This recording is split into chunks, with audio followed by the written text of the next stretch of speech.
جی بسم اللہ الرحمن الرحیم نحمدہ ونصلی علی رسولہ الکریم اما بعد۔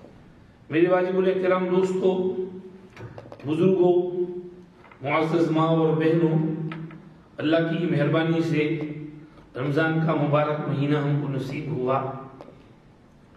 اللہ پاک ٹوٹا پھوٹا عمل قبول فرمائے، اللہ پاک ہماری کوتاہی کمزوری معاف فرمائے، اللہ پاک ہم سب سے راضی ہو جائے۔ تفسیر چل رہی ہے، آج ہم نے 28واں پارہ آدھا پڑھا، اس میں 3 صورتیں پڑھی۔ یاد رہے 28ویں پارے کی تینوں صورتیں مدنی صورتیں ہیں، یعنی مدینہ منورہ میں سرکار دو عالم صلی اللہ علیہ وسلم پر نازل ہوئی ہیں۔ پہلی صورت سورہ مجادلہ ہے، دوسری سورہ حشر ہے اور تیسری سورہ ممتحنہ ہے۔ پہلی صورت میں مضمون دیکھنے سے سمجھ میں آتا ہے کہ اللہ ہمارے اندر اپنا دھیان، اپنا استحضار، اس کی یادداشت پیدا کرنا چاہتے ہیں کہ ہمیں ہر وقت اللہ کا دھیان رہے، خیال رہے، ذہن میں رہے کہ اللہ ہمارے ساتھ ہوتے ہیں جہاں کہیں ہم ہوں۔ اور اس سلسلے میں اللہ نے کچھ بتایا کہ تم میٹنگ کرتے ہو، چاہے بزنس کی میٹنگ ہو، چاہے چیریٹی کی میٹنگ ہو، چاہے مسجد کی میٹنگ ہو، مدرسہ کی میٹنگ ہو، چاہے گورنروں کی میٹنگ ہو کہ پرائم منسٹر اور منسٹروں کی میٹنگ ہو، اس میٹنگ میں زیادہ آدمی ہو کہ کم ہو، خیر کی میٹنگ ہو کہ شر کی میٹنگ ہو، ساری میٹنگوں کو اللہ پاک اٹینڈ کرتے ہیں۔ 3 ہوں چوتھے اللہ، 5 ہوں چھٹے اللہ، کم ہوں زیادہ ہوں اللہ وہاں موجود ہوتے ہیں۔ اس لیے خیال کرنا میٹنگ میں گڑبڑ سڑبڑ مت کرنا، اللہ کا دھیان رکھنا، برابر ہے، استحضار رکھنا، یہ سمجھایا۔ اور اس میں میٹنگ کے مشورے کے کچھ آداب بھی آگے چل کر بتائے۔ اذا تناجیتم فلا تتناجوا بالاثم والعدوان ومعصیۃ الرسول وتناجوا بالبر والتقوى اذا ناجیتم الرسول فقدموا بین یدی نجواکم صدقہ انما النجوى من الشیطان لیحزن الذین آمنوا، یہ کل مضمون بیان کی ہے۔ پھر آخری رکوع میں الم تر الی الذین تولوا سے منافقوں کا کچھ حال بیان کیا۔ ایمان والوں کو کہا کہ تم جو ہے ایسے منافق مشرکوں سے دوستی مت کرنا، ذرا خیال رکھنا، دھیان رکھنا۔ دوسری صورت سورہ حشر ہے، اس میں اللہ پاک نے یہ اشارہ کیا کہ حشر ہوگا، ایک حشر دنیا میں ہوا، دوسرا حشر آخرت میں ہوگا۔ آخرت میں مدینہ منورہ کے اطراف میں بنو النضیر کو جلا وطن کیا تھا اور یہود ایک جگہ حشر ہوئے تھے، جمع ہوئے تھے، ایکسٹراڈائٹ کیے گئے تھے، نکالے گئے تھے ان کی شرارت اور ان کے ظلم اور ان کی عہد شکنی کی وجہ سے۔ تو اللہ رب العزت والجلال نے کہا کہ ایک حشر تو وہ ہوا تھا لأول الحشر، اس کا کچھ حال بیان کیا، اشارہ کر دیا کہ ایک دوسرا حشر ہونے والا ہے میدان حشر میں، اس کا دھیان۔ اور اس کو سمجھانے کے لیے اللہ پاک نے 3 گروپ کا حال بیان کیا۔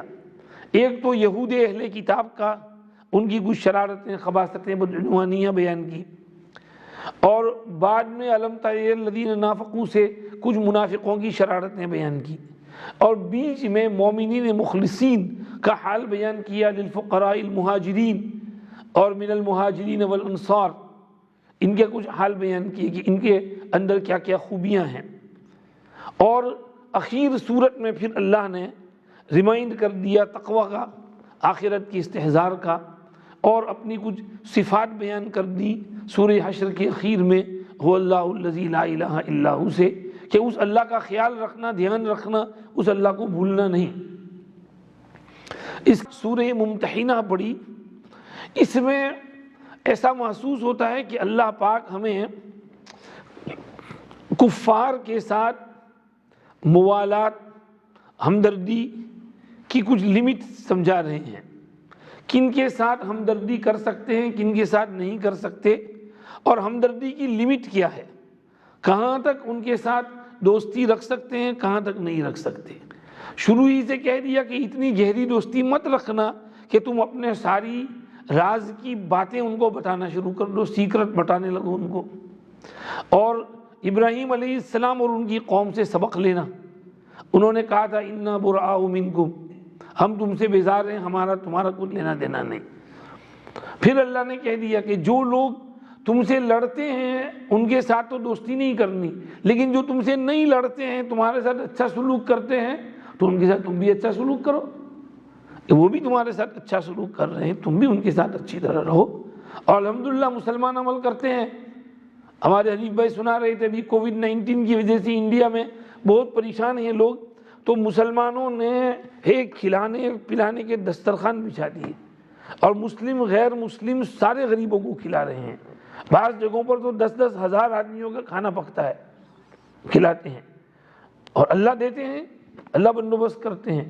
تو ہر ایک کے ساتھ سلوک کرو، ہمارا کوئی ڈسکریمنیشن نہیں کسی کے ساتھ، اس کو کہا۔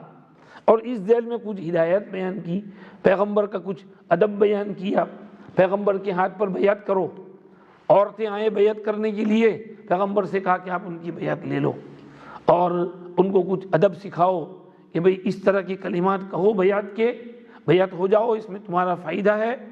اور الا اللہ یشرکن باللہ شیئا ولا یسرقن ولا یزنین ولا یقتلن اولادہن ولا یأتین ببہتان یفترینہ بین ایدیہن وارجلہن ولا یعصینک فی معروف فبایعہن واستغفر لہن اللہ ان اللہ غفور رحیم۔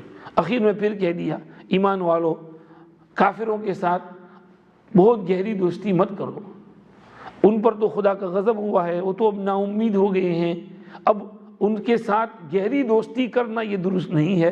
یہ اس پر صورت پوری ہوئی۔ یہ ان 3 صورتوں کا خلاصہ ہوا۔ پہلی صورت میں خدا کا دھیان پیدا کیا، دوسری صورت میں میدان حشر کی طرف ذرا توجہ دلائی اور مومنوں اور کافروں کے طبقات اور گروپس کو بیان کیا، تقوی کی تاکید فرمائی، اور تیسری صورت میں یہ مومنوں کو حکم دیا کہ کافروں کے ساتھ موالات، ہمدردی کس حد تک ہونی چاہیے اور بریک کہاں لگانی چاہیے، وہ ذرا سمجھایا۔ اب ہم ذرا ڈیٹیل والی تفسیر پڑھتے ہیں۔ اللہ پاک فرماتے ہیں سورہ مجادلہ میں، یہ مدنی سورت ہے، اس میں 22 آیتیں، 3 رکوع ہیں۔ اللہ فرماتے ہیں بسم اللہ الرحمن الرحیم قد سمع اللہ قول التي تجادلك في زوجها وتشتكي الى الله واللہ یسمع تحاورکما ان اللہ سمیع بصیر۔ اللہ نے بالیقین سن لی اس خاتون کی بات جو آپ سے جھگڑ رہی تھی اپنے شوہر کے بارے میں، اور خدا کے سامنے جھینکتی تھی، یعنی اپنا شکوہ پیش کرتی تھی، اور اللہ تمہارے آپس کے سوال جواب کو سن رہے تھے، آپس کی گفتگو کو۔ بے شک اللہ سب کچھ سنتے ہیں، سب کچھ دیکھتے ہیں۔ کیا مطلب ہے اس آیت کا؟ شان نزول کیا ہے؟ اسلام سے پہلے زمانہ جاہلیت میں اگر کوئی شخص اپنی بیگم کو ایسا کہتا کہ تو مجھ پر میری ماں جیسی ہے، تو وہ بیوی اس کے لیے زندگی بھر حرام ہو جاتی تھی، پھر آپس میں ملنے کی کوئی صورت نہ رہتی تھی۔ حضرت صلی اللہ علیہ وسلم ہجرت کر کے مدینہ شریف تشریف لائے تو صحابہ کو سب آداب سکھائے، اب مسائل سکھائے، طلاق وغیرہ کے مسائل بھی بتائے۔ ایک قضیہ پیش آ گیا، ایک صحابی جن کا نام اوس بن الصامت ہیں، اپنی بیوی خولہ بنت ثعلبہ کو یہ کہہ بیٹھے کہ تو مجھ پر میری ماں جیسی ہے۔ اب وہ بھاگی وہاں سے، میں تو حرام ہو گئی تجھ پر۔ اب وہ پردہ بھی کر لیا اس سے، اور دوڑی ہوئی آئی حضور کے پاس، حضور میرے شوہر نے تو ایسا کر دیا، اب کیا ہو؟ تو آپ صلی اللہ علیہ وسلم نے فرمایا ابھی تک تو اللہ کی طرف سے اس معاملے میں کوئی خاص حکم اترا نہیں ہے، میں کیا کروں؟ تو اس پر وہ کہنے لگی اچھا حضور نے فرمایا بظاہر تو اس پر حرام ہو گئی، کیونکہ تو نے اس کو اپنی ماں سے تشبیہ دے دی، اور ماں حرام تو وہ بھی حرام۔ تو اس پر وہ کہنے لگی کہ نہیں حضور کچھ رستہ نکالو، آپ کو کچھ نہ کچھ سلوشن نکالنا پڑے گا۔ حضور کہہ رہے ہیں کہ نہیں میرے پاس کوئی سلوشن نہیں ہے۔ انہوں نے کہا نہیں آپ کو کچھ نہ کچھ رستہ نکالنا پڑے گا۔ اب وہ کبھی حضور سے کہتی ہے کہ آپ کو کچھ سلوشن نکالنا پڑے گا، کبھی اللہ سے کہتی ہے اللہ تو میرا حال دیکھ رہا ہے، اگر میں اس کو چھوڑ کر چلی جاؤں بچوں کو لے کر تو بچوں کو کھلاؤں گی کہاں سے، بچے بھوکے مریں گے، اور اس کے پاس چھوڑ کر کے جاؤں تو ان کی تربیت کرنے والا کون ہوگا؟ او اللہ۔ حضور سے کہتی ہے کہ یا رسول اللہ نہیں کچھ کرو، میری گود اس کے بچوں کی، میرا پیٹ یہ اس کے بچوں کی تھیلی رہا، اور میری چھاتی اس کے بچوں کے لیے دودھ کی نہر رہی، اور میری گود اس کے بچوں کے پالنے کا ذریعہ بنی۔ اب جب میں اپنی جوانی میں نے اس کے لیے قربان کر دی، میری عمر بڑی ہو گئی اور اب وہ ایسا کر بیٹھا، تو کوئی نہ کوئی رستہ تو ہوگا میرے لیے، کوئی نہ کوئی سلوشن آپ ڈھونڈو۔ اب یہ بول رہی ہے اور حضور کہہ رہے ہیں کہ میرے پاس کوئی سلوشن نہیں، کبھی حضور سے کہتی ہے کبھی اللہ سے کہتی ہے۔ اچھا دوسری طرف حضرت عائشہ کہتی ہیں کہ میں ایک طرف اپنا کام کر رہی تھی، برتن دھو رہی تھی، تو یہ پوری بات مجھے سنائی نہیں دے رہی تھی، کچھ بات تھوڑی تھوڑی پک ہو رہی تھی، لیکن پوری بات کیا ہو رہا ہے کیا ماجرا ہے میری سمجھ میں پوری بات نہیں پڑ رہی تھی۔ اتنے میں ابھی تو وہ عورت وہیں بیٹھی تھی کہ حضرت نبی کریم صلی اللہ علیہ وسلم پر وحی کے آثار شروع ہو گئے، وہ بھی چپ بیٹھ گئی۔ حضور نے گردن جھکا لی، اور گردن جھکا کر وحی کے وقت جو کیفیت طاری ہوتی تھی وہ طاری ہو گئی۔ جبریل علیہ السلام آ گئے اور یہ آیت سنا دی، قد سمع اللہ قول التی تجادلک فی زوجہا۔ حضرت عائشہ فرماتی ہیں الحمدللہ الذی وسع سمعہ الاصوات، تمام تر تعریف اللہ کے لیے ہیں کہ جس اللہ کا سننا تمام آوازوں کو گھیرے ہوئے ہے۔ میں اتنا قریب برتن دھو رہی تھی مجھے نہیں سنائی دے رہا تھا، اور 7 آسمان اوپر سے اللہ وہی بھیج رہے ہیں کہ اللہ نے سن لی ساری بات۔ اللہ سمیع و بصیر ہیں، اللہ سن رہے تھے کہ وہ آپ سے کس طرح جھگڑ رہی ہے اس کے شوہر کے بارے میں، اور کس طرح اللہ کے حضور میں اپنا شکوہ پیش کر رہی ہے۔ آگے اللہ نے حکم فرمایا الذین یظاہرون منکم من نسائہم ما ہن امہاتہم، جو اس طرح بیوی کو ماں کہہ بیٹھتے ہیں، جس کو اصطلاح شریعت میں ظہار بولتے ہیں۔ کیا بولتے ہیں؟ ظہار، کیونکہ اس میں یہ لوگ لفظ ظہر استعمال کرتے تھے، یوں کہتے تھے انت علیہ کظہر امی، تو مجھ پر میری ماں کی پیٹھ جیسی ہے، جیسے میری ماں کی پیٹھ کو ہاتھ لگانا میرے لیے حرام، بری نظر سے بری شہوت کے ساتھ، اس طرح تجھے بھی ہاتھ لگانا میرے لیے حرام، ایسا بول دیتے تھے۔ تو اس کو ظہار کہتے ہیں۔ جو اپنی بیوی کو ماں کے ساتھ تشبیہ دے بیٹھے ہیں تو وہ ان کی مائیں نہیں بن جاتی۔ ان امہاتہم الا اللائی ولدنہم، ان کی مائیں تو وہی ہیں جنہوں نے ان کو جنا ہے۔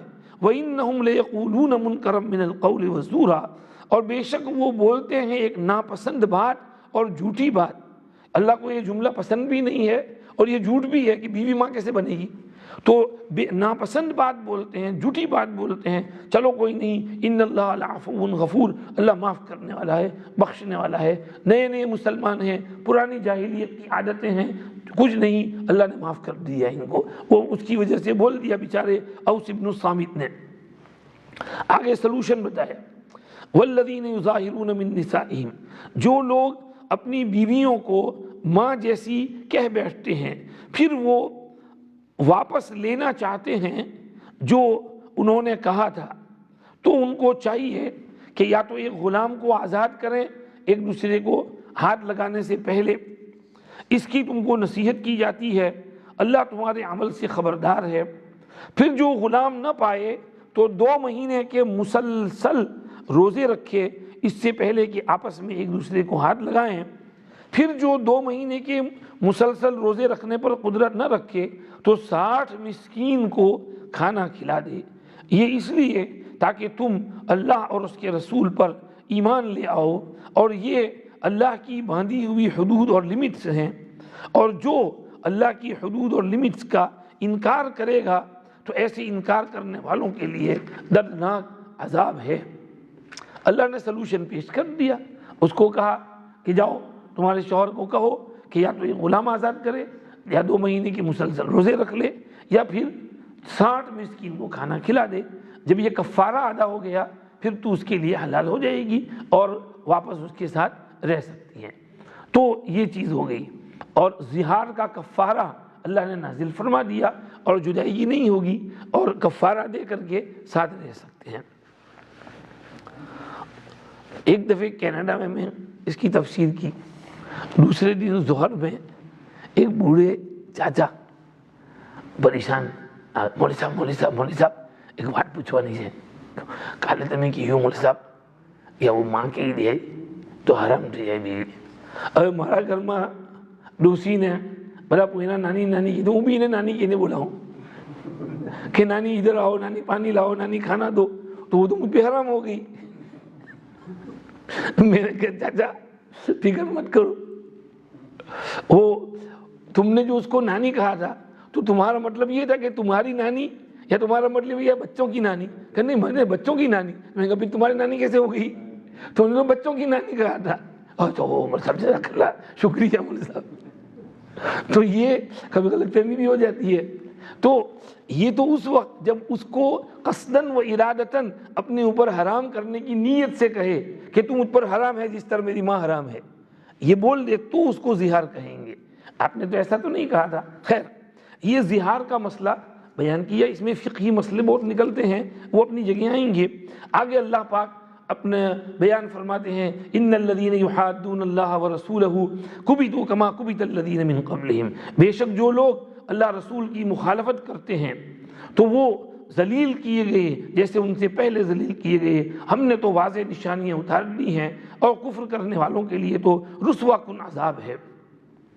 جس دن خدا ان کو اٹھائے گا، اکٹھا کر کے بتائے گا ان کو جو کچھ انہوں نے کیا، خدا نے وہ سارا گن کر رکھا ہے، لکھ رکھا ہے، وہ لوگ بھول گئے، خدا کے یہاں سارا محفوظ ہے۔ خدا ہر چیز پر شہید، شاہد، دیکھنے والا، گواہ ہے۔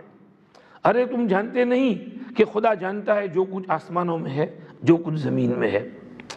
نہیں ہوتا مشورہ 3 کا مگر ان میں چوتھے اللہ ہیں، اور نہ 5 کا مگر ان میں چھٹے اللہ ہیں، اور نہ اس سے کم نہ زیادہ مگر اللہ ان کے ساتھ ہوتے ہیں جہاں کہیں وہ ہوں۔ پھر اللہ ان کو جتلا دیں گے جو کچھ انہوں نے کیا تھا قیامت کے روز، بے شک اللہ سب کچھ جانتے ہیں۔ یہ جو بات کہی نا وَلَا أَدْنَىٰ مِنْ ذَلِكَ وَلَا أَكْثَرَ إِلَّا هُوَ مَعَهُمْ أَيْنَمَا كَانُوا، خدا ان کے ساتھ ہوتے ہیں جہاں کہیں وہ ہوں، ہے نا۔ اللہ ہمارے ساتھ ہے۔ کیسے ساتھ ہے پتہ نہیں، جیسا ساتھ ہونا ان کی شان کے لائق ہے، ہاں جی، ہم اس کی کیفیت بیان نہیں کر سکتے۔ اللہ ہمارے قریب ہیں، کیسے قریب ہیں؟ جیسا اللہ کی شان کے مناسب۔ تو یہ قرب جو ہے یہ خدا کی ذات کا ہے، اس سے متعلق ہے۔ یہ قرب ہمارا جیسا نہیں کہ احمد مجھ سے قریب ہے اور حنیف بھائی مجھ سے دور ہیں، تو یہ قرب اور وہ بعد نہیں۔ یہ کیونکہ ہم تو اجسام ہیں، ہم جسم ہیں، اللہ کا کوئی جسم نہیں، اللہ کی کوئی باڈی نہیں، تو اللہ کا قرب یہ جسم کے قرب جیسا نہیں، بلکہ یہ قرب جیسا اللہ کی شان کے مناسب۔ ہم اس کی کیفیت بیان نہیں کر سکتے۔ جیسے یہ سمجھو اللہ دیکھتے ہیں، اللہ سنتے ہیں، برابر؟ کیسے دیکھتے ہیں، کیسے سنتے ہیں؟ اللہ کی آنکھ تو ہے نہیں، اللہ کے کان تو ہے نہیں، کیونکہ کان آنکھ یہ تو جسم کی چیزیں ہیں، اللہ کا کوئی جسم ہے ہی نہیں، وہاں آنکھ کا اور کان کا سوال ہی پیدا نہیں ہوتا۔ تو اللہ جیسے ہیں ہم ان کی کیفیت میں نہیں جا سکتے ہیں، بس جس طرح اللہ کے سننے اور دیکھنے کی کیفیت نہیں بیان کر سکتے، اللہ کے قرب اور معیت کی کیفیت بھی ہم بیان نہیں کر سکتے۔ بس قرآن میں جگہ جگہ اللہ نے یہ معیت کا لفظ استعمال کیا ہے۔ پیچھے سورہ حدید میں اللہ نے کہا تھا وَهُوَ مَعَكُمْ أَيْنَمَا كُنْتُمْ وَاللَّهُ بِمَا تَعْمَلُونَ بَصِيرٌ يَسْتَخْفُونَ مِنَ النَّاسِ وَلَا يَسْتَخْفُونَ مِنَ اللَّهِ وَهُوَ مَعَهُمْ إِذْ يُبَيِّتُونَ مَا لَا يَرْضَىٰ مِنَ الْقَوْلِ، خدا ان کے ساتھ تھا جب وہ رات کو ایسے ایسے مشورے کر رہے تھے جو اللہ کو ناپسند ہیں۔ تو خدا ساتھ ہوتے ہیں۔ یہ کہا نا، آپ کو آیت معلوم ہے سورہ قاف کی وَنَحْنُ أَقْرَبُ إِلَيْهِ مِنْ حَبْلِ الْوَرِيدِ، انسان کی رگ جان سے بھی ہم اس کی زیادہ قریب ہیں. شہرگ اور یہ جو جگولر وین یہ بھی اتنی قریب نہیں جتنا اللہ ہمارے قریب ہے. کیسا قرب؟ جیسا اللہ کی شان کے مناسب ہم نہیں جانتے. تو اس کا دھیان استحضار پیدا کرنے کی ضرورت ہے. اللہ ہمیں یہ نصیب فرمائے. یہ استحضار کے لیے اللہ کہہ رہے ہیں. شروع سے بھی کہا کہ وہاں بات ہو رہی تھی، عائشہ نہیں سن رہی تھی، میں سن رہا تھا اوپر. اور اب کہہ رہے ہیں میں تمہارے ساتھ ہوتا ہوں جہاں تم ہو. اس کے بعد آگے کہا الم تر الی الذین نہوا عن النجوى، آپ نے دیکھا نہیں ان لوگوں کو جن کو منع کیا گیا کانا پھنسی کرنے سے. منافقوں کو کہا تھا کہ تم مسجد میں ایک کونے میں بیٹھتے پھس پھس پھس پھس پھس حضور کے بارے میں، صحابہ کے بارے میں کانا پھنسی مت کرو، یہ بند کرو، یہ کانا پھنسیاں خواہ مخواہ کے چپ چاپ سیکرٹ میٹنگ مشورے اور شرارتیں بند کرو. تو ان کو منع کیا گیا تھا کانا پھنسی کرنے سے، لیکن پھر وہی کرتے ہیں جس سے ان کو منع کیا گیا، اور سیکرٹ چپ چاپ باتیں کرتے ہیں گناہ کی اور ظلم اور زیادتی کی اور رسول کے نافرمانی کی. اور جب آپ کے پاس آتے ہیں تو آپ کو سلام کرتے ہیں ایسے انداز میں جس سے اللہ نے آپ کو سلام نہیں کیا ہے. سلام کرتے ہیں، سلام میں کیا لفظ ہے؟ السلام علیکم. تو یہود جب حضور کو آتے تھے حضور کے پاس تو سلام کرتے تو سلام میں لام کھا جاتے، بجائے السلام علیکم کے بولتے السلام علیکم. بعض لوگ بولتے ہیں نہیں السلام علیکم، السلام علیکم. بھائی السلام علیکم کیا ہے؟ السلام علیکم سام کے معنی عربی زبان عبرانی زبان میں ہیبرو زبان میں موت ہے. تو بجائے یہ کہنے کی کہ پیس بی اپون یو، وہ کہتے تھے ڈیتھ بی اپون یو. یہ ہے، اس طرح سے سلام کرتے ہیں جیسا اللہ نے سلام نہیں کیا، منع کیا ہے ایسا کرنے سے. اور اپنے جی میں یوں کہتے ہیں لولا يعذبنا اللہ بما نقول، ارے ہم نے محمد کی بدتمیزی کی لیکن ہم پر عذاب کیوں نہیں آ رہا ہے؟ خدا کہتے ہیں حسبہم جہنم یصلونہا فبئس المصیر، جہنم کا عذاب کافی ہو جائے گا اور جلیں گے اس کے اندر، داخل ہوں گے، برا انجام ہے. آگے ایمان والوں کو نصیحت کی، ایمان والو تم جب آپس میں سرگوشی اور سیکرٹ باتیں کرو تو گناہ اور زیادتی اور رسول کی نافرمانی کی بالکل باتیں مت کرنا، اور نیکی احسان پرہیزگاری کی باتیں کرنا. مسلمانوں کی آپس میں میٹنگ ہو تو اس میٹنگ میں اصلاح بین الناس، امر بالمعروف نہی عن المنکر، مسلمانوں کی بھلائی، خیر خواہی، اچھائی کی باتیں ہونی چاہیے، تقوی کی باتیں ہونی چاہیے. اس کے علاوہ اور کوئی گناہ کی بات ہماری میٹنگوں میں نہیں ہونی چاہیے. اللہ سے ڈرنا جس کے پاس تمہارا حشر ہوگا. اور دیکھو نجوہ کانا پھنسی یہ شیطان کی حرکت ہے. شیطان لوگوں سے اس طرح کانا پھنسی کرواتا ہے تاکہ ایمان والوں کو غمگین کر دے. حالانکہ یہ کانا پھنسی ایمان والوں کو بالکل نقصان نہیں پہنچے گی مگر جتنا اللہ حکم دے اللہ چاہے. ایمان والوں کو ہر حال میں اللہ پر بھروسہ کرنا چاہیے. چاہے بڑی بڑی گورنمنٹیں اور قومیں اور بڑے بڑے اونچے پوز کے لوگ اپنے سیکرٹ مشورے تمہارے بارے میں کرتے پھریں تمہیں پکڑنے کے لیے اور جیل میں ڈالنے کے لیے اور قتل کرنے کے لیے، اور طرح طرح کے مشورے کریں. فرعون نے مشورہ نہیں کیا تھا موسیٰ کو قتل کرنے کا، لیکن خدا نے موسیٰ کو کیسا بال بال بچا لیا تھا. ایک آدمی پیچھے راستے سے دوڑ کر کے آیا، بھاگو موسیٰ تمہیں ڈھونڈنے کے لیے لوگ آ رہے ہیں. موسیٰ نکل پڑے، مدین پہنچ گئے، اللہ نے بچایا ان کو. حضور کے لیے مشورہ نہیں ہوا تھا دار الندوہ میں کہ 12 آدمی گھیر لیں اور صبح کو مار ڈالیں، اور حضور کو راتوں رات خدا نے وہاں سے نکال دیا، غار ثور میں پہنچا دیا، 3 دن بعد مدینہ پہنچا دیا. تو کانا پھنسیاں اور ایسی سیکرٹ میٹنگیں بھلے ہوتی رہیں، تمہارے برائی کے لیے، تکلیف کے لیے کچھ نہیں نقصان پہنچائیں گی مگر جتنا اللہ چاہے. مسلمانوں کو ہر حال میں بھروسہ اللہ پر کرنا چاہیے. آج بات یہی ہے، ہمارا توکل ختم ہو گیا ہے، ہم اسباب پر پہنچ جاتے ہیں. یہ کووڈ-19 یا خدا تباہ کر رکھا ہے اس نے ہم کو. ہمارا کوئی توکل ہی نہیں ہے، اللہ بھروسہ ہی نہیں ہے اللہ پر. ہم سمجھتے ہیں یہ مار ڈالے گا ہم کو، ہم نے اس کو ٹچ کر لیا تو گئے کام سے. اس نے دروازہ ٹچ کیا تھا، میں نے ٹچ کیا تو مجھ کو لگ گیا. حالانکہ بھائی اس کو 100 آدمی ٹچ کریں تو بھی نہیں لگے گا unless الا باذن اللہ، اللہ کا حکم نہ ہو. کہاں گیا ہمارا یہ خدا پر بھروسہ اور اعتماد؟ اور کوئی توکل بھروسہ کی بات کرے تو لوگ اس کو پاگل کہتے ہیں کہ دیکھو یہ تو باکورڈ مولوی صاحب ہیں، یہ تو بھروسے اور توکل کی باتیں کرتے ہیں. خدا کہہ رہا ہے وعلی اللہ فلیتوکل المؤمنون. اور یہ اتنا مصیبت ہو گئی کہ ہماری مسجدیں بند کروا دی صاحب. خدا رحم کرے. اور عید کے لیے بھی کھولنے کے ارادے نہیں ہیں، کہہ رہے ہیں عید میں بھی یہ سب میسیجز گھوم رہے ہیں کہ بھئی یہ اور گھر میں عید پڑھو اور فلاں پڑھو. اور اس طرح سے اللہ ہمارے جو قوم کے لیڈر ہیں ان کو معاف کرے. اور کوئی ایسی کوشش کرنے کی توفیق دے کہ مسجد کھلے. ہم تو کہتے ہیں کہ سارے انگلینڈ میں مسجدیں کھلنی چاہیے اور نمازیں ہونی چاہیے اور عید کے بعد نمازیں شروع کر دو. یہ گورنمنٹ ایسے ویسے نہیں کھلنے کی، یہ تو کچھ کرنا پڑے گا تو مسجدیں کھلیں گی، ورنہ ان کو کیا پڑی ہے. ان کو سمجھانے کی ضرورت ہے کہ بھئی دیکھو، کھانے پینے خوراک کے لیے ہم لوگ سین بڑی اور وغیرہ کھلا رکھتے ہیں، یہ جسم کا خوراک ہے اور یہ عبادت ہماری روح کا خوراک ہے، اور روح کا خوراک ہمارے نزدیک جسم کے خوراک سے زیادہ ضروری ہے. تو مسجد میں آنا اور روح کو اس کا کھانا پینا پہنچانا یہ زیادہ امپورٹنٹ ہے ہمارے لیے. یہ نہیں سمجھتے ہیں تو ان کو آپ سمجھاؤ، نہیں یہ کہ آپ جو ہیں ان کی بات میں چلتے رہو اور مائکروفون بن جاؤ، ان کو جو بولنا ہو آپ کی زبان سے بولتے رہیں. اللہ ہماری قوم کو کچھ سمجھ عطا فرمائے. تو یہ اللہ کہہ رہے ہیں کہ بھئی یہ آگے اللہ نے کہے ایمان والو، تم اگر کسی مجلس میں بیٹھے ہو، مشورہ ہو رہا ہو اور کوئی اور آ جائے تو مجلس میں ذرا کھل کر بیٹھ جاؤ. مجلس چھوٹی ہو، تنگ ہو تو تھوڑا سپریڈ آؤٹ ہو جاؤ تاکہ اور آنے والوں کی جگہ ہو جائے، وہ بھی ساتھ بیٹھ جائیں. خدا تمہارے دلوں میں کشادگی پیدا کر دے گا.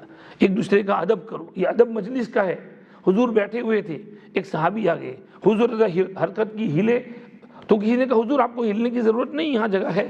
فرمایا نہیں، مسلمان بھائی مجلس میں آئے تو اس کا حق ہے کہ ہم اس کے لیے ذرا کشادگی کریں، ذرا ہلیں اس کے لیے، اس کو بھی اچھا لگے کہ مجھے ویلکم کیا گیا ہے. تو یہ فرمایا. جب کہا جائے کہ اٹھ کھڑے ہو جاؤ تو اٹھ کھڑو، چل پڑو اور ضد مت کرو کہ نہیں ہم کو تو بیٹھنا ہی ہے. جو تم میں ایمان رکھتے ہیں خدا ان کا درجہ بڑھائے گا، اور جو علم والے ہیں ان کے تو بہت درجے بڑھائے گا، اور اللہ کو خبر ہے جو کچھ تم کرتے ہو. اے ایمان والو، جب تم رسول کے پاس مشورہ کرنے کے لیے آؤ اور ان کے کان میں کوئی بات کہنی ہو، ان سے کوئی پرائیویٹ ٹائم لو، خلوت تخلیہ، تو قدموا بین یدی نجواکم صدقہ، اس تخلیہ سے پہلے اور سیکرٹ مشورہ سے پہلے ان کی خدمت میں کچھ خیرات پیش کرو، ہدیہ پیش کرو. صدقہ کا لفظ استعمال کیا، مراد ہدیہ ہے، خیرات ہے، کہ پہلے کچھ ہدیہ دو پھر بات کرو. یہ تمہارے لیے بہتر ہے، تمہارا دل صاف ستھرا رہے گا. اگر ان کو نہ ملے تو کچھ نہیں، اللہ غفور الرحیم ہے. لیکن اس کے بعد خدا نے فوراً دوسری آیت اتار دی. کیا تم ڈر گئے اس سے کہ رسول کی خدمت میں مشورے سے پہلے کچھ خیرات پیش کرو؟ چلو کوئی نہیں، جب تم نہیں کر سکتے، ہر آدمی کے پاس اتنے پیسے نہیں ہوتے کہ ہر میٹنگ اور ہر مشورے میں کچھ ہدیہ پیش کرے. اللہ بھی تم پر متوجہ ہوئے، تم نماز قائم کرو، زکوٰۃ دو، اللہ رسول کا کہنا مانو. اللہ کو پتہ ہے جو کچھ تم کرتے ہو. ارے تم نے دیکھا نہیں کچھ لوگ دوستی کرتے ہیں ایسے لوگوں سے جن پر خدا کا غضب نازل ہوا، وہ نہ تم میں سے ہیں نہ ان سے ہیں. منافقوں کی طرف اشارہ ہے. اس دور میں تھے بڑے بڑے منافق جو ایسا کرتے تھے، دوغلا پن، ادھر بھی دوستی ادھر بھی دوستی، ادھر بھی لڈو کھائیں ادھر بھی لڈو کھائیں. تو یہ وَيَحْلِفُونَ عَلَى الْكَذِبِ، تمہارے پاس آ کر جھوٹی جھوٹی قسمیں کھاتے ہیں کہ ہم تمہارے ساتھ ہیں، حالانکہ ان کو پتہ ہے کہ وہ جھوٹ بول رہے ہیں. ایسے نفاق والوں کے لیے عذاب شدید خدا نے تیار کر رکھا ہے. بہت برے کام ہیں جو وہ کرتے ہیں. انہوں نے اپنی قسموں کو ڈھال بنا رکھا ہے، راہ خدا سے لوگوں کو روک رکھا ہے. ان کے لیے ذلت والا عذاب ہے. ان کو ان کے مال اور اولاد خدا کے سامنے کچھ بھی کام نہیں آئیں گے. یہ دوزخ والے ہیں، ہمیشہ رہیں گے اس میں. جس دن خدا ان کو اٹھائے گا پھر وہ خدا کے سامنے بھی قسمیں کھائیں گے جیسے تمہارے سامنے کھاتے ہیں. سمجھیں گے کچھ کام بن گیا ان کا. نہیں، سنو، یہ جھوٹے لوگ ہیں. شیطان نے ان کو اپنے قابو میں کر لیا ہے، ان کو خدا کی یاد بھلا دی ہے. یہ شیطان کا ٹولہ اور گروہ ہے. سنو، شیطان کا ٹولہ ہی خسارہ میں پڑنے والا، نقصان اٹھانے والا ہے. بے شک جو لوگ اللہ رسول کی مخالفت کرتے ہیں یہی لوگ ذلت اٹھانے والوں میں ہے. خدا نے یہ بات طے کر دی ہے کہ غالب آ جاؤں گا میں اور میرے رسول. بے شک خدا بڑی طاقت والا ہے، زبردست ہے. آگے فرمایا یہ تو نفاق والوں کا حال ہے جو ادھر بھی دوستی کرتے ہیں ادھر بھی دوستی کرتے ہیں، یہ ان کے لیے وعید ہے. لیکن دوسری طرف ایمان والوں کو تم پاؤ گے بالکل مضبوط، پختہ. وہ ذرہ برابر بھی ادھر ادھر ہلتے نہیں. جو کام ہے اسٹریٹ فارورڈ، سیدھے وہی کام کرتے ہیں. حتیٰ کہ اگر مقابلے میں، میدان جنگ میں، لڑائی میں سامنے باپ آ جائے، بھائی آ جائے، اس کی بھی پرواہ نہیں کرتے ہیں. وہ ادھر ادھر کی دوستی دوسروں سے تو دور کی بات، اپنے باپ اور بھائی کی بھی پرواہ نہیں کرتے ہیں کہ وہ مشرک کے ساتھ مشرک ہونے کی حالت میں لڑنے کے لیے آیا. رشتہ اپنی جگہ، لیکن میدان جنگ میں آ گیا ہے، مقابلہ ہوگا اس سے. فرمایا تم نہیں پاؤ گے ایسے لوگوں کو جو ایمان رکھتے ہیں اللہ پر اور آخری دن پر کہ وہ دوستی کریں ایسوں سے جو اللہ اور اس کے رسول کے مخالف ہوں، بھلے وہ ان کے باپ ہوں یا بیٹے ہوں یا بھائی ہوں یا کنبے والے گھرانے والے ہوں۔ یہ یعنی یہ صحابہ تو ایسے ہیں کہ ان کے دلوں میں خدا نے ایمان لکھ دیا ہے، سیٹ کر دیا ہے، جمع دیا ہے، اور ان کو اپنی طرف سے ایک خاص روح اور روح سے ان کی مدد کی ہے، ایک فیض ان کے قلب پر سکینہ اور روحانیت نازل کی ہے، وہ ان کو پختہ کیے ہوئے ہے۔ ان کو خدا ایسے باغات میں داخل کرے گا جن کے نیچے نہریں بہتی ہوں گی، ہمیشہ رہیں گے اس میں، خدا ان سے خوش، وہ خدا سے خوش۔ یہی اللہ کا گروہ ہے، سنو اللہ کا گروہ ہی کامیاب ہونے والا ہے۔ سورت پوری ہو گئی، مضمون کتنا پیارا ہے، خدا کا دھیان، استحضار، سیکرٹ میٹنگوں کے اندر ادھر ادھر کی اینچ پینچ کی بات نہیں، دشمن تمہارے لیے سیکرٹ میٹنگ کرے فکر نہ کرو، خدا پر بھروسہ رکھو۔ اور آگے مسلمان اگر حضور سے مشورہ کرنے کے لیے آئیں صدقہ خیرات دو، یہ آیت اتری فوراً اللہ نے کینسل کر دی۔ حضرت علی کرم اللہ وجہہ کہتے ہیں کہ میں نے اکیلے نے اس پر عمل کیا تھا کہ میں آیا حضور سے بات کرنے کے لیے، کچھ ہدیہ پیش کیا، پھر اپنی بات کی، اس کے بعد خدا نے کینسل کر دیا، کوئی اور اس پر عمل نہیں کر پایا، تو یہ خدا نے پھر کینسل کر دیا اس کو۔ خیر آگے پھر منافقوں کو وعید سنا دی، ایمان والوں کو اللہ پاک نے یہ بشارتیں سنا دی کہ جنت ہے جس کے نیچے نہریں بہتی ہیں۔ آگے سورۃ الحشر ہے، اس میں 24 آیتیں ہیں، 3 رکوع ہیں۔ یہ سورت شروع ہوتی ہے اللہ کی پاکی بیان کرتے ہوئے، مسبحات 7 میں سے ہیں۔ 7 سورتیں ایسی ہیں جو تسبیح سے شروع ہوتی ہیں، ان میں ایک یہ بھی ہے۔ اللہ کی تسبیح پڑھتی ہے وہ تمام مخلوق جو آسمانوں میں ہے، جو زمین میں ہے، وہی عزیز و حکیم ہے۔ وہی خدا تو ہے کہ جس نے اہل کتاب میں سے کفر کرنے والوں کو نکالا ان کے گھروں سے پہلے حشر کے لیے۔ تمہارا خیال نہیں تھا کہ وہ نکلیں گے، اور وہ بھی خیال کرتے تھے کہ ان کے قلعے ان کو محفوظ رکھیں گے خدا کے سامنے، لیکن خدا ان پر اس طرح سے آیا کہ ان کو گمان بھی نہ ہوا، ان کے دلوں میں رعب ڈال دیا۔ انہوں نے اپنے گھروں کو اپنے ہاتھ سے ہی توڑا اور مسلمانوں کے ہاتھ سے۔ عبرت پکڑو اے بصیرت والو، اگر خدا نے ان کے ذمے جلا وطن نہ لکھا ہوتا تو خدا ان کو عذاب دیتا دنیا میں، اور آخرت میں ان کے لیے دوزخ کا عذاب ہے۔ یہ سب اس لیے ہے کہ یہ مخالف ہوئے اللہ اور اس کے رسول کے، اور جو کوئی اللہ کی مخالفت کرتا ہے تو اللہ بھی شدید عذاب والے ہیں، شدید سزا والے ہیں۔ یہ بنو النضیر کے اہل کتاب تھے، انہوں نے حضور کو قتل کرنے کی سازش کی تھی کہ مار ڈالو حضور کو، پہلے بھی کر چکے تھے، بعد میں بھی کبھی انہوں نے زہر بھی کھلایا تھا گوشت میں ملا کے، یہی لوگ تھے زہر کھلانے والے۔ اس موقع پر یہ ہوا تھا کہ بنو النضیر کے ساتھ مصالحت تھی، کسی کام کے لیے کچھ مشورہ کے لیے حضور ان کے ایریے میں گئے، نیبرہڈ میں، تو بیٹھے ہوئے تھے حضرت ابو بکر، حضرت عمر اور کچھ صحابہ بھی تھے، ان کے لیڈر بھی وہاں آ کے بیٹھے۔ تو جس جگہ بیٹھے تھے تو کسی پیچھے انہوں نے مشورہ کیا کہ محمد جہاں بیٹھے ہیں اس کے اوپر دیوار پر ایک بہت بڑا پتھر ہے، اس کو پیچھے سے جا کر کوئی دھکا دے گا تو وہ گرے گا، محمد اس کے نیچے دب جائے گا، مر جائیں گے، معاملہ ختم ہو جائے گا۔ محمد مر گیا تو سب کام ختم ہو گیا ہمارا۔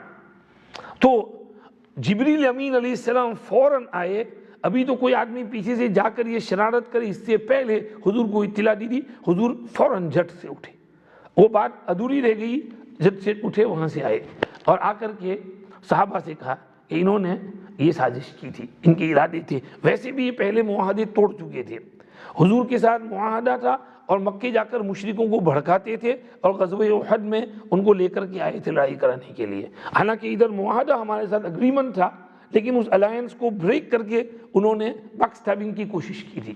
اور ان کا سردار تھا کعب بن اشرف، یہ شعر میں پوئٹری میں حضور کی برائیاں کرتا تھا، تو حضور پاک صلی اللہ علیہ وسلم نے اس کا تو کام تمام کروایا۔ تو ان پر ایک طرح سے رعب تو چھایا ہوا تھا، ڈرے ہوئے تھے، انہوں نے کوشش کی کہ اب یوں کرو، مار ڈالو۔ اللہ نے حضور کو بال بال بچا لیا، تو حضور نے آ کر کہا کہ اب تیاری کرو، صحابہ کے ساتھ فوج کشی کی، ان کو جا کر کے گھیر لیا، وہ اپنے قلعوں میں محفوظ ہو گئی، سمجھے کہ ہمارا قلعہ ہم کو بچا لے گا، قلعے میں راشن بھی ہے، اگر 6 مہینے بھی قلعے میں رہنا پڑا کچھ نہیں، کنواں ہے، پانی نکالیں گے، کھانا پینا ہے، اس طرح رہیں گے، کوئی فکر کی چیز نہیں۔ لیکن کچھ ہی دنوں میں ڈھیلے پڑ گئے اور انہوں نے کہا کہ ٹھیک ہے ہم صلح کرتے ہیں، تم جو کہو گے کریں گے۔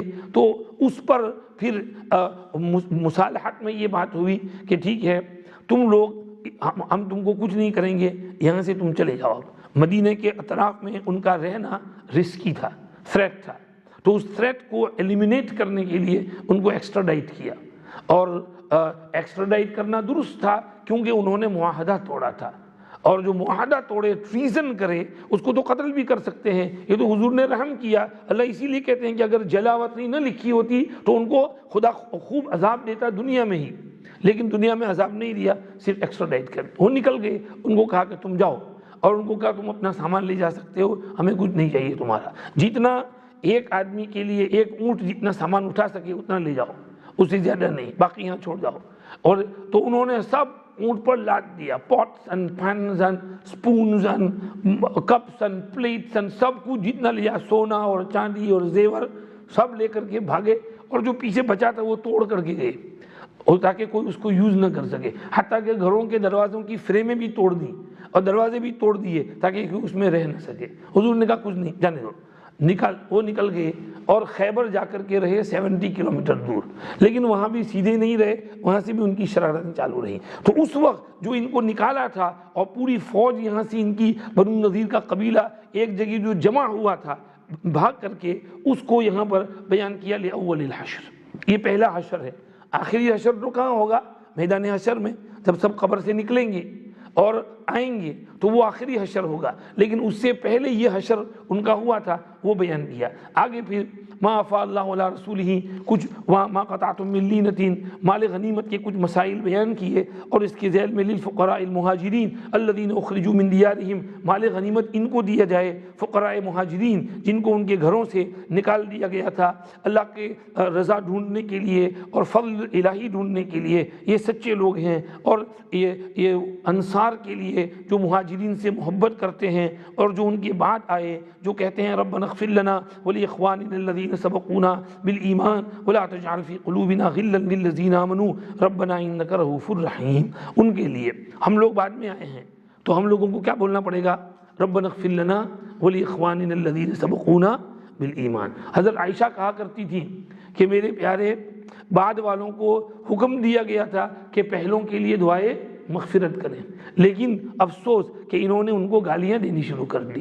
حضرت عائشہ کا اشارہ کن کی طرف تھا؟ رافضیوں کی طرف، شیعوں کی طرف، کہ حضرت ابو بکر کو، حضرت عمر کو گالی دیتے ہیں، ان کو کافر کہتے ہیں۔ خلا تو کہتے ہیں کہ بعد والے آ کر ربنا اغفر لنا ولاخواننا الذین سبقونا بالایمان ولا تجعل فی قلوبنا غلا للذین آمنوا ربنا انک رؤوف رحیم بولیں، ہمیں بھی معاف کر خدا، ہم سے پہلے ہمارے جو بھائی ایمان کے ساتھ گزرے ان سب کو معاف کر، اور ہمارے دل میں کسی کی طرف سے کینہ میل نہ رکھنے دے، کسی ایمان والے کا، نہ مردوں میں نہ زندہ میں، کسی کا بھی ہمارے دل میں میل نہیں ہونا چاہیے، یہ دعا مانگنا ہے، ربنا انک رؤوف الرحیم۔ حضرت عائشہ فرماتی ہیں کہ لوگوں کو کیا ہو گیا کہ ان کو برا بھلا کہتے ہیں۔ اس کے بعد الم تر الی الذین نافقوا، اب میں ذرا سپیڈ اپ کرتا ہوں، اس میں اللہ پاک نے منافقوں کا حال بیان کیا کہ منافق بڑے ڈرپوک قوم ہیں، کہتے ہیں کہ ہم تمہارے ساتھ نکلیں گے، کسی کا کہنا نہیں مانیں گے، تمہارا ساتھ دیں گے قتال میں، لیکن جھوٹ بول رہے تھے۔ اگر تمہارا نکلنا ہو تو تمہارے ساتھ کبھی نہیں جائیں گے، قتال ہو تو تمہاری مدد بھی نہیں کریں گے، اگر مدد بھی کی آئے بھی تو پیٹ پھیر کر بھاگیں گے، پھر ان کا کوئی مددگار نہیں ہوگا۔ تمہارا خوف ان کے دل میں اللہ سے بھی زیادہ ہے۔ منافق ہوتا ہے نا، دھچ پت کہیں پکڑا نہ جاؤں، ہر وقت ڈرتا رہتا ہے۔ کہتے ہیں اللہ کا خوف نہیں ہے، کس کا خوف ہے؟ منافق کو تمہارا، صحابہ سے زیادہ ڈرتے تھے۔ آج اللہ معاف کرے، کورونا وائرس کا خوف ہمارے دل میں زیادہ ہے اللہ سے۔ اگر اللہ سے اتنا ڈرتے جتنا کورونا وائرس سے ڈرتے ہیں تو ہم بہت کامیاب ہو جاتے، بہت آگے نکل آتے۔ خدا ہمیں اپنا خوف نصیب فرمائے، اور اس طرح کی چیزوں سے خوف کو اللہ ہمارے دل سے نکال دے۔ فرمایا ذالک بانہم قوم لا یفقہون، یہ بات اس لیے کہ یہ ناسمجھ لوگ ہیں۔ اور آگے کچھ اس سلسلے میں باتیں کہیں، ان کا حال تو ایسا ہے جیسے شیطان انسان سے کہا تو کفر کر، شیطان نے کفر کر دیا، بس اس کے داؤ میں آ گیا، کہتا ہے میرا تیرا کوئی لینا دینا نہیں، میں تجھ سے بری ہوں، میں تو اللہ سے ڈرتا ہوں، رب العالمین ہے۔ لیکن انجام یہ ہوا کہ دونوں دوزخ میں گئے، وہاں پر ہی رہیں گے، یہ ظالموں کی سزا ہے۔ اس کے بعد اللہ نے ایمان والوں کو نصیحت فرما دی، اتقوا اللہ وَلْتَنْظُرْ نَفْسٌ مَا قَدَّمَتْ لِغَدٍ۔ یہ باتیں تو ساری ہو گئیں، اہل کتاب کی شرارتیں، منافقوں کی حرکتیں۔ اے ایمان والو تم ایسا مت کرنا، تم ہمیشہ اللہ سے ڈرتے رہنا، اور یاد رکھنا، چیک کر لینا کہ کل کے لیے تم نے کیا آگے بھیجا ہے۔ کل سے مراد قیامت کا دن، اس کو اللہ کل کہہ رہے ہیں۔ جیسے آج سیٹرڈے ہے، کل سنڈے ہے، تو اللہ کہہ رہے قیامت کا دن ایسے ہی جیسے تمہارے لیے سنڈے ہے، تو اللہ کے لیے قیامت کا دن ایسا ہی ہے جیسے کل ہی آنے والا ہے۔ بہت قریب ہے قیامت کا دن، اس کے لیے تیار رہنا اور چیک کر لینا۔ پھر کہا واتقوا اللہ ان اللہ خبیر بما تعملون۔ ان کے جیسے مت بننا کہ جو اللہ کو بھول گئے تو اللہ نے بھی ان کو ان کی ذات بھلا دی، یہ لوگ نافرمان لوگ ہیں۔ اور یاد رکھنا دوزخ والے جنت والے برابر نہیں، جنت والے کامیاب ہیں، تو جنت والوں میں بن جانا، کامل کامیاب بن جانا۔ لو انزلنا هذا القرآن، یہ مشہور آیتیں ہیں اور ائمہ حضرات قرات میں نمازوں میں پڑھتے بھی ہیں۔ اللہ کہہ رہے ہیں کہ اوپر جن منافق اور کافروں کا حال بیان کیا، ان کے دل بڑے سخت ہو گئے ہیں، وہ قرآن سنتے ہیں پھر بھی ان کے دل نرم نہیں ہوتے۔ حالانکہ یہ قرآن تو اتنا بھاری اور وزنی کلام ہے کہ اس کو پہاڑ پر بھی اتارتے تو پہاڑ بھی اس کے بوجھ سے دب جاتا، پھٹ جاتا خدا کے خوف کے مارے۔ یہ اللہ پاک مثال ہم کو سناتے ہیں تاکہ لوگ غور کریں، دھیان دیں، ان کے کلام میں بھی ذرا ان کے دل میں بھی خدا کی عظمت آئے۔ یہاں قرآن کی عظمت بیان کی، جی کلام کی، تو اب آگے هو اللہ الذی میں متکلم کی عظمت بتاتے ہیں کہ یہ کلام اتنا عظیم تو متکلم کتنا عظیم ہوگا۔ متکلم اللہ ہیں، فرمایا کہ یہ کلام اس اللہ کا ہے کہ جس کے سوا کوئی معبود نہیں، وہ پوشیدہ اور ظاہری باتوں کو جاننے والا ہے، وہی رحمان و رحیم ہے، وہی تو اللہ ہے جس کے سوا کوئی معبود نہیں، وہ ملک اور بادشاہ ہے، وہ قدوس ہے، تمام عیبوں سے پاک ہے، وہ سلامتی والا ہے، تمام سلامتیوں کا مالک ہے، وہ مؤمن ہے یعنی امن دینے والا ہے، وہ مہیمن ہے یعنی ہر چیز پر نگہبان اور اس کو اپنی پناہ میں لینے والا ہے، وہ عزیز ہے یعنی زبردست اور طاقت والا ہے، وہ جبار ہے یعنی دباؤ والا ہے اور دباؤ اس کا رعب چلتا ہے سب پر، اور المتکبر صاحب عظمت ہے، عظمت اور کبریائی اور بڑائی والا ہے۔ سبحان اللہ عما یشرکون، خدا پاک ہے ان چیزوں سے جو یہ لوگ شریک ٹھہراتے ہیں۔ ہاں وہی اللہ تو ہے جو بنانے والا ہے، جو نکال کھڑا کرنے والا ہے، خالق اور بارئ ہے، جو صورت کھینچنے والا ہے یعنی ماں کے پیٹ میں بچے کی شکل صورت بنانے والا ہے، اسی کے تو سب اچھے اچھے نام ہیں۔ آسمان زمین کی ساری چیزیں اس کی پاکی بیان کرتی ہیں، وہی تو زبردست ہے، حکمتوں والا ہے۔ یہ آیتیں بڑی پاورفل آیتیں ہیں۔ حضور نے فرمایا کہ جو آدمی صبح کو اعوذ باللہ السمیع العلیم من الشیطان الرجیم 3 بار پڑھے اور اس کے بعد یہ آیتیں 3 بار پڑھے تو یہ آیتیں تو ایک ہی بار، یہ 3 آیتیں ایک بار پڑھ لے تو اللہ رب العزت والجلال 70,000 فرشتوں کو حکم دیں گے کہ اس کے لیے شام تک دعائے مغفرت کریں، اور اس کا اگر وہ دن بھر شیطان کے زور سے دبدبے سے محفوظ رہے گا، اور اس کا اگر اس دن انتقال ہو گیا تو اس کا شمار شہیدوں میں ہوگا، اور شام کو پڑھ لے تو صبح تک یہی نعمت۔ ہاں جی پڑھیں گے انشاءاللہ۔ ترمذی شریف میں معقل ابن یسار کی روایت ہے، اعوذ باللہ سمیع العلیم من الشیطان الرجیم، بس من الشیطان الرجیم سے پہلے اللہ کی 2 صفت ملا دینی ہے، السمیع العلیم، اعوذ باللہ السمیع العلیم من الشیطان الرجیم، اعوذ باللہ السمیع العلیم من الشیطان الرجیم، اعوذ باللہ السمیع العلیم من الشیطان الرجیم، بسم اللہ الرحمن الرحیم، هو اللہ الذی لا الہ الا هو عالم الغیب والشہادۃ هو الرحمن الرحیم، هو اللہ الذی لا الہ الا هو الملک القدوس السلام المؤمن المہیمن العزیز الجبار المتکبر سبحان اللہ عما یشرکون، هو اللہ الخالق البارئ المصور له الاسماء الحسنى یسبح له ما فی السماوات والارض وَهُوَ الْعَزِيزُ الْحَكِيمُ۔ عادت ڈال لو اس کی، روزانہ پڑھ لیا کرو، صبح میں فجر بعد پڑھ لو، شام کو مغرب بعد پڑھ لو، دن بھر حفاظت، رات بھر حفاظت، انتقال ہو گیا شہیدوں میں شمار ہوگا۔ اللہ ہمیں عمل کی توفیق دے۔ اس کے بعد سورہ ممتحنہ ہے، اس میں جس عورت کا امتحان لیا گیا تھا اس کا ایک بیان ہے، فَامْتَحِنُوهُنَّ، اس لیے اس کو سورہ ممتحنہ کہتے ہیں۔ میرے خیال میں اس کی تفسیر ہم کل پڑھ لیں گے، ٹھیک ہے؟ ابھی ہم کو ایک دوسری مشغولی ہے تو وہ ذرا نمٹا لیتے ہیں۔ کیا ہوا بھائی؟ وہ لوگ آگے چالو رکھنا اس کو، ہاں زوم کال کیا 0156.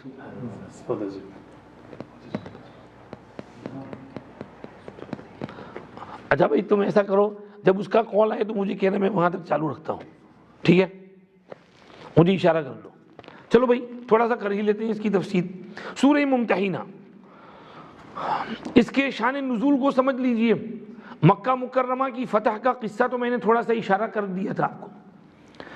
صلح حدیبیہ کے بعد مکہ فتح ہوا. حضور اکرم صلی اللہ علیہ وسلم جب مدینہ منورہ سے مکہ مکرمہ کے لیے تیاریاں کر رہے تھے تو حضور نے دعا مانگی تھی، اللہم اعمی عنا اعین الجواسیس، اے خدا جاسوسوں کی آنکھیں اندھی کر دینا، کسی جاسوس کو پتہ ہی نہ چلے کہ ہم جا رہے ہیں وہاں، قریش کو خبر نہ کر دے تاکہ وہاں کوئی بڑی لڑائی نہ ہو. اور اللہ نے حضور کی دعا قبول کر لی. جاسوسوں کی آنکھیں اندھی ہو گئیں اور تمام جاسوس فیل ہو گئے. کسی جاسوس کو پتہ ہی نہیں چلا کہ حضور جا رہے ہیں، حتیٰ کہ حضور مکہ کے قریب پہنچ گئے. تب مکہ والوں کو پتہ ہے اتری گئی تو آ گئی فوج، اب کہاں جا بکھرا گئے، کچھ کر نہیں سکے اور کوئی تیاری نہیں کر سکے، سراؤنڈ کر لی گئے. مکہ آرام سے فتح ہو گیا. اس میں ایک ناگوار قصہ پیش آ گیا. ایک صحابی تھے حاطب ابن ابی بلتع رضی اللہ عنہ، انہوں نے اپنی ایک باندی کو ایک خط لکھنے کر دیا کہ تم یہ جا کر مکہ کے سرداروں کو پہنچا دو.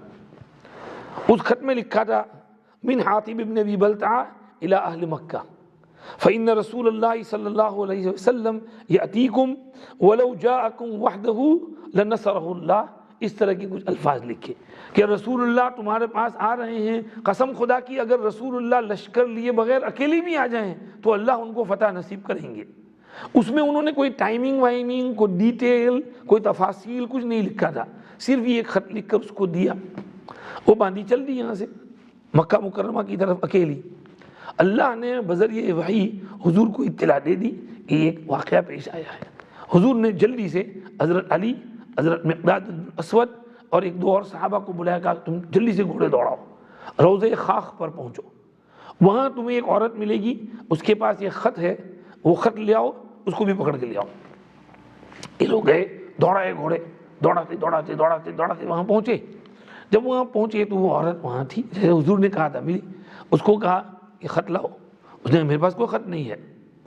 تو حضرت علی نے کہا خط نکال ورنہ ابھی تیرے کپڑے اتارتے ہیں. تو وہ ڈر گئی، اس نے کہا اوکے اوکے اوکے میں دیتی ہوں. تو اپنے بال کی چوٹی کے پیچھے اس نے وہ چٹھی چھپائی ہوئی تھی، وہ چٹھی ادھر سے اس نے نکالی اور ان کو دی اور لکھا ہوا تھا. انہوں نے وہ پڑھی، اس چٹھی کو بھی اس عورت کو بھی لے کے واپس مدینے آ گئے. اب جب یہاں پہنچے تو حضور نے حاطب کو بولے، حاطب ما ہذا، یہ کیا کیا تم نے؟ انہوں نے کہا حضور پلیز جلدی مت کرنا ہے، میں معافی مانگتا ہوں، میں جلدی مت کرنا، میں کوئی منافق نہیں ہوں، میں کوئی مرتد بھی نہیں ہوں، اللہ رسول کی مخالفت بھی نہیں کی. بات یہ ہے کہ مکے سے جتنے لوگ ہجرت کر کے یہاں آئے ہیں ان سب کے وہاں رشتہ دار موجود ہیں. میں باہر سے آیا ہوا آدمی تھا، مکے میں رہتا تھا، میری بیوی میرے بچے وہاں ہیں، تو میری بچوں کا اور بیوی کا کوئی محافظ نہیں. تو میں نے یہ سوچا کہ میرا ایک احسان ان کے سر پر چڑھا دوں تاکہ اگر کچھ لڑائی وغیرہ ہو تو میرے احسان کی وجہ سے وہ میرے بچوں کی حفاظت کریں، ورنہ اور کچھ میرے ذہن میں نہیں تھا، مجھے معاف کر دیجیے. حضرت عمر وہاں بیٹھے تھے. یا رسول اللہ اجازت دیجیے اس منافق کی گردن کاٹو، اڑاؤ اس کو. حضور نے فرمایا عمر ایک منٹ ٹھہر جاؤ. نہیں حضور یہ واجب القتل ہے. حضور نے فرمایا نہیں عمر، یہ بدر میں شریک رہا ہے. وما يدريك لعل الله اطلع على اهل بدر فقال اعملوا ما شئتم فقد غفرت لكم. تمہیں کیا پتا، شاید اللہ نے بدر والوں کو جھانک کر دیکھا ہے اور فرمایا ہے تم جو چاہو کرو، میں نے تمہاری بخشش کر دی ہے، چھوڑو اس کو، یہ سچ بول رہا ہے، اس کی نیت یہی تھی جو یہ کہہ رہا ہے، بری نیت نہیں تھی. اللہ نے ہماری حفاظت کر دی ہے، کوئی نہیں، اس کو ہم کچھ نہیں کہیں گے. اللہ نے اس پر یہ آیت اتاری اور اس میں کہا یہ تم نے کیا کر دیا، دوستی کر لی، ادھر کا نیوز ادھر پہنچا دیا، جاسوسی کر لی تم نے. مسلمان ہو کر ایسا کرتے ہو، مسلمان کی جاسوسی نہیں کیا کرتا، آئندہ ایسی حرکت مت کرنا. یہ صورت اتری. اس میں اللہ نے کہا اے ایمان والو تم مت بناؤ میرے دشمن تمہارے دشمن کو دوست. تم ان کے سامنے پیغام بھیجتے ہو دوستی کا حالانکہ وہ کفر کر چکے ہیں اس سچے دین کا جو تمہارے پاس آیا ہے۔ انہوں نے نکالا رسول کو اور تم کو صرف اس بات پر کہ تم اللہ تمہارے رب پر ایمان لائے ہو۔ اگر تم نکلے میری راہ میں جہاد کرتے ہوئے اور میری خوشی کو ڈھونڈتے ہوئے تو پھر تمہیں ایسا نہیں کرنا چاہیے۔ تم ان کے ساتھ چھپ کر دوستی کا پیغام بھیجتے ہو، حالانکہ میں جانتا ہوں جو کچھ تم چھپاتے ہو اور جو کچھ تم ظاہر کرتے ہو۔ تم میں سے جو کوئی یہ کام کرے گا تو وہ سیدھی راہ سے بھٹک گیا، بھول گیا۔ ان کافروں کا تو حال یہ ہے کہ اگر تم ان کے ہاتھ آ جاؤ، وہ تم پر قابو پا لیں تو تمہارے پکے دشمن بن جائیں اور اپنے ہاتھ پھیلائیں، تمہاری طرف چلائیں، زبان بھی چلائیں برائی کے ساتھ، اور وہ اس کی کوشش کریں چاہیں کہ تم بھی کافر بن جاؤ۔ ان کے دل میں تمہاری کوئی دوستی نہیں تو تم کیوں ان سے دوستی کرتے ہو؟ یاد رکھو تمہیں تمہارے رشتے، تمہاری اولاد قیامت کے دن ہرگز کام نہیں آئیں گے۔ خدا تمہارے اور ان کے درمیان فصل کر دے گا، یعنی اگر سب کو جدا کر دے، ہر ایک نفسی نفسی اپنے عالم میں ہوگا، خدا تمہیں ان میں فصل کر دے گا یا فیصلہ کر دے گا۔ اللہ سب تمہارے اعمال کو دیکھتا ہے۔ آگے اللہ نصیحت فرماتے ہیں، دیکھو تمہارے لیے ایک بہترین رول ماڈل ہے، اسوہ حسنہ اور نمونہ ہے ابراہیم اور ان کے ساتھیوں میں، جب انہوں نے اپنی قوم سے کہا کہ ہم تم سے الگ ہیں اور اس سے جس کو تم پوجتے ہو اللہ کو چھوڑ کر، ہم تمہارے منکر ہوئے اور ہمارے تمہارے درمیان کھل پڑی ہے، واضح ہو گئی ہے دشمنی اور بیڑ بغض ہمیشہ کے لیے جب تک تم اللہ وحدہ پر ایمان نہ لاؤ۔ ہاں ایک بات صرف ہے، ابراہیم نے کہہ دیا تھا اپنے باپ کو کہ میں تمہارے لیے دعائیں مغفرت کروں گا اور میں تمہارے لیے خدا کے سامنے کسی چیز کا مالک نہیں ہوں، کوئی نفع نہیں پہنچا سکتا۔ انہوں نے یہ کہا تھا، ان سب ابراہیم اور اس کے ساتھیوں نے، ربنا علیک توکلنا، اے ہمارے رب ہم آپ ہی پر بھروسہ کرتے ہیں، آپ ہی کی طرف رجوع ہوتے ہیں اور آپ ہی کی طرف ہم کو لوٹ کر آنا ہے۔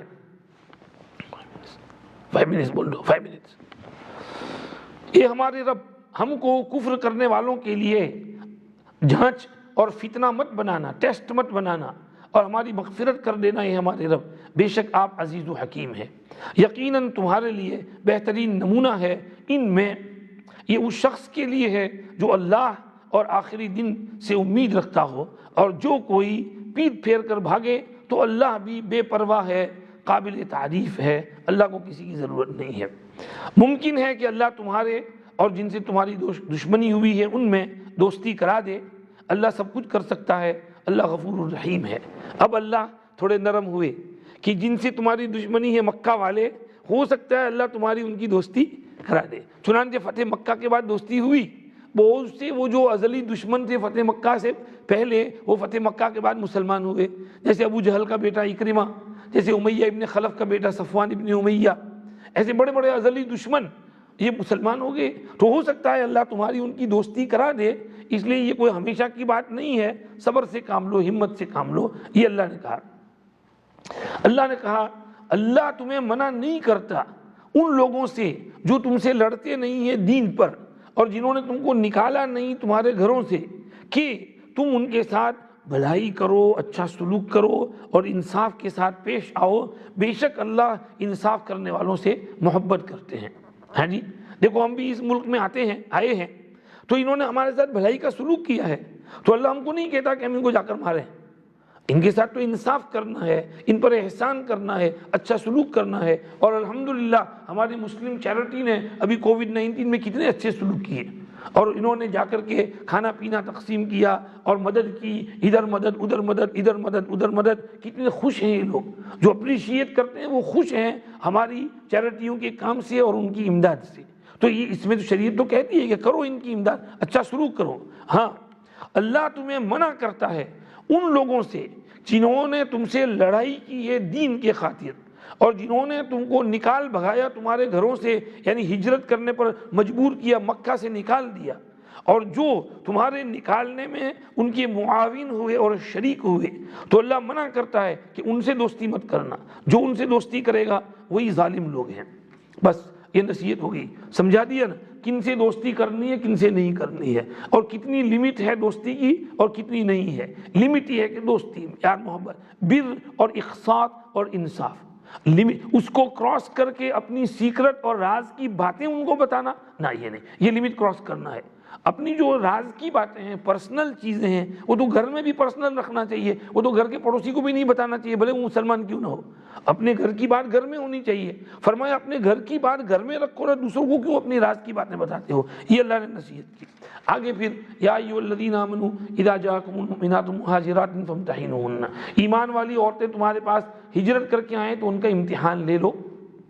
بات کیا ہے، حضور اکرم صلی اللہ علیہ وسلم نے صلح حدیبیہ کی تھی نا، تو اس میں کیا لکھا تھا کہ ہمارے یہاں سے کوئی مرد کوئی شخص تمہارے یہاں آ جائے تو تم اس کو واپس کر دیں گے، لیکن تمہارے یہاں سے کوئی یہاں آئے تو ہم اس کو واپس نہیں کریں گے۔ یہ ون وے شرط تھی۔ اب اس میں ہوا یہ کہ اس صلح حدیبیہ کے پیریڈ میں اس دوران کچھ عورتیں مکہ سے بھاگ کر کے مدینہ آ گئی تھی، تو مکہ والوں نے آدمی بھیجا کہ اس عورت کو واپس کرو۔ تو اب حضور فکر میں پڑ گئی کہ کیا کریں، تو عورت ذات ہے، بے واپس کریں نہ کریں۔ تو اللہ نے یہ آیت اتاری، اس میں اللہ نے کہا کہ جو عورت ہجرت کر کے آئی ہے اس کا پہلے امتحان لے لو، اگر وہ مخلص ہے تو اس کو واپس نہ کرو، اور اگر وہ کسی اور مقصد سے آئی ہے، کوئی برا مقصد ہے، اس کا اخلاص نہیں ہے، ایمان نہیں ہے، پھر واپس کر دو اس کو۔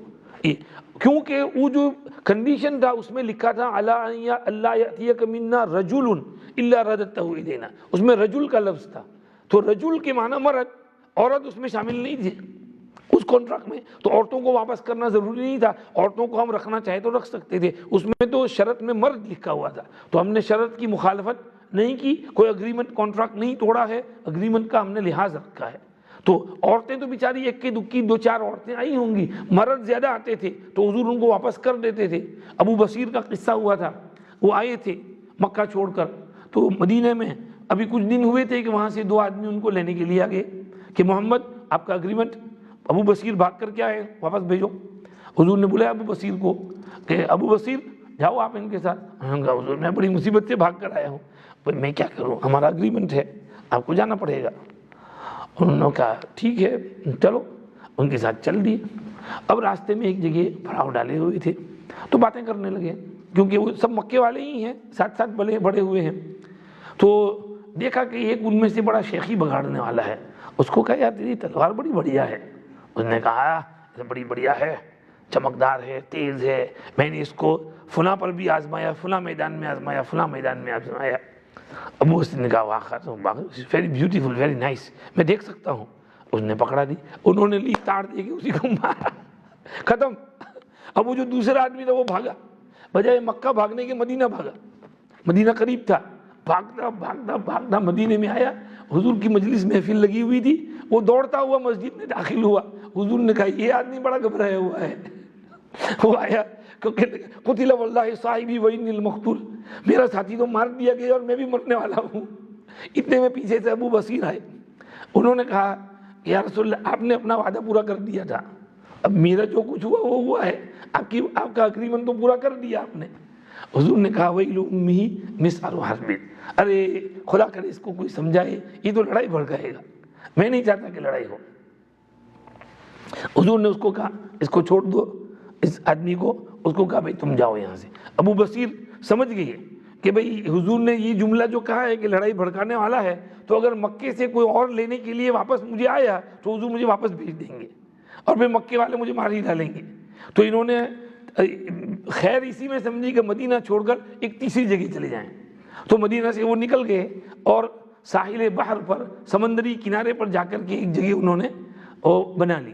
اب وہاں مکے میں نیوز پہنچ گیا، اب وہاں یہ ہوا کہ جو کوئی مکے سے چھوٹ نکلتا وہ بجائے مدینہ آنے کے ادھر جاتا ابو بصیر کے پاس، وہاں ان کی ایک چھوٹی سی ٹولی بن گئی، اور وہ ٹولی جو ہے ایسی ہو گئی کہ ادھر ڈاکوؤں کی ٹولی بن گئی۔ تو مشرکوں کا قافلہ ادھر شام جاتا تجارت کے لیے یا واپس آتا تو یہ اس بیچ میں اس کو لوٹتے، اس کی خیر بگاڑ دیتے، اس کا مکے والوں کا تو دم گھٹنے لگا۔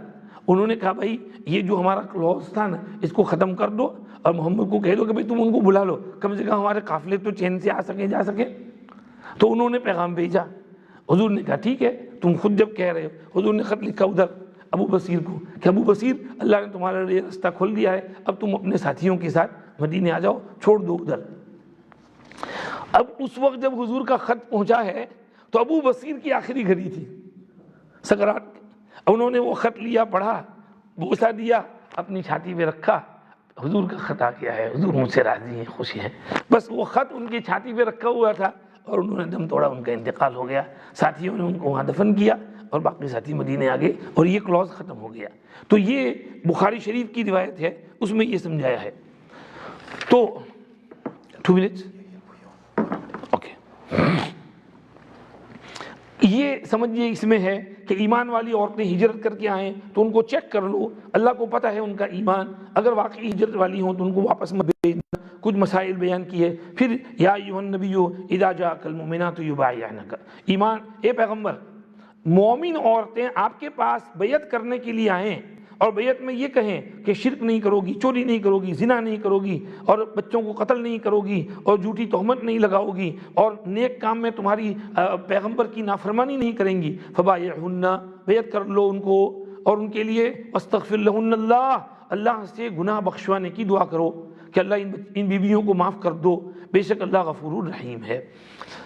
چنانچہ اس کے بعد جو بیویاں آتی تو حضرت نبی کریم صلی اللہ علیہ وسلم ان کو بیعت فرما لیتے، بلکہ بعض موقع پر ایسا بھی ہوا کہ حضرت عمر کو کہا، اس میں مفسرین نے لکھا ہے کہ فلاں جگہ عورتیں جمع ہیں، عمر جاؤ تم میری طرف سے بیعت کر لو ان کو، تو حضرت عمر گئے اور کہا حضور کا میں قاصد ہوں، کیا تم اس کا اقرار کرتی ہو کہ یہ چیزیں؟ انہوں نے کہا ہم اس کا اقرار کرتی ہیں، بیعت ہو گئی۔ حضور بیعت میں کسی عورت کا ہاتھ نہیں پکڑتے تھے، ٹچ نہیں کرتے تھے، بس بایعتکن کلاما، زبانی بیعت کر لیتے، مرد کا تو ہاتھ پکڑ کر بیعت کرتے تھے لیکن عورتوں سے زبانی بیعت کرتے تھے۔ تو یہ بیعت ہو گئی اور حضرت عمر نے کرائی۔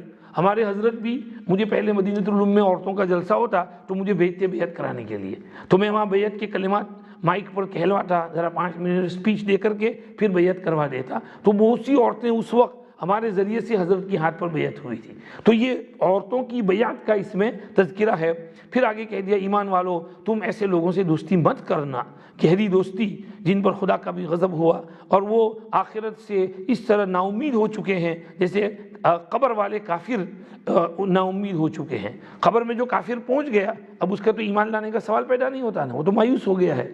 تو اسی طرح یہ لوگ بھی آخرت سے نا امید ہو چکے ہیں، ان سے تم گہری دوستی مت کرنا، بس ان کے ساتھ انصاف، احسان، سلوک وہاں کی حد تک ٹھیک ہے لیکن اپنی راز کی باتیں ان کو مت بتانا۔ یہ اس پر صورت پوری ہوئی۔ آگے پھر سورہ صف شروع ہوتی ہے، کل تراویح میں یہاں سے پڑھیں گے۔ اللہ پاک قبول فرمائے۔ وآخر دعوانا الحمدللہ رب العالمین، صلی اللہ وسلم علی سیدنا محمد وآلہ وصحبہ اجمعین برحمتک یا ارحم الراحمین۔ ارے بھائی 1:30 بجے تو تہجد ہے۔ Take him, text him. So he's getting late. Huh?